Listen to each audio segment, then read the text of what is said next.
अस्सलाम वालेकुम दोस्तों, आज थोड़े से दो बकरे लेने प्योर मक्खी चीने ते बिल्कुल तोते फेस चिन और चमकदार पशम बिल्कुल पूछल सीधा रखे उसके मुड़वे सिंह तो माशाल्लाह चेक कर सकते बेहतरीन नकौड़े फेस चिन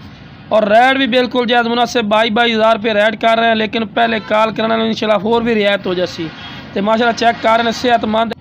माशाल्लाह से दूसरे नंबर पे आ गया बेहतरीन माशाल्लाह ये भी बकरा पिया ए है पिया वाइट मक्खी चीना चे पिया माशाल्लाह बहुत ज़बरदस्त माशाल्लाह क्वालिटी वाला जानवर है पिया। उम्र यदि है पी 7 to 8 महीने, कोई गलत बयानी नहीं करनी, जितनी उम्र होनी है उतनी उम्र ही यदि दसनी है पी। तो माशाल्लाह खूबसूरती तुम खुद चेक कर सकते हैं, मोटे पैरों च तो बहुत ज़बरदस्त आला क्वालिटी का माशाल्लाह ब्रीडर इन पे कोई नुक्स साहब नौ सी इंशाल्लाह तो टोर फिर के दिखा रहे हैं कि माशाल्लाह बहुत सेहतमंद और बिल्कुल तोते फेस है चिन 22,000 रुपये रेट कर रहे हैं, फिर भी इंशाल्लाह जायद मुनासिब कर से कोई दोगले नहीं होने प्योर है चिन माशाल्लाह। एक खट्टा मक्खी चीन है जेड़ा इस तो बाद तो भी कहे वो है पिया वाइट मक्खी चीना तो दो में ही क्वालिटियाँ माशाल्लाह बेहतरीन है, सीधा पूछो रखे हुए तो बड़े माशाल्लाह खूबसूरत चीज़ हैं। टोर फेर के विखाने मकसद है कि तो अच्छी तरह इन्फॉर्मेशन हो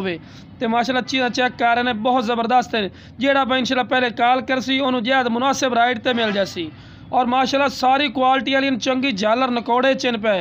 दोगली चीज़ नहीं है माशाल्लाह। चेक कर रहे हैं ना ब्रीडर टाइप बच्चे हैं माशाल्लाह। बकरा ईद वास्ते भी रखना चाहते हैं फिर भी माशाल्लाह बेस्ट हैं, और अगर बकरियां वास्ते रखना चाहते हैं फिर भी माशाल्लाह बेहतरीन नकौड़े फेस माशाल्लाह बेहतरीन।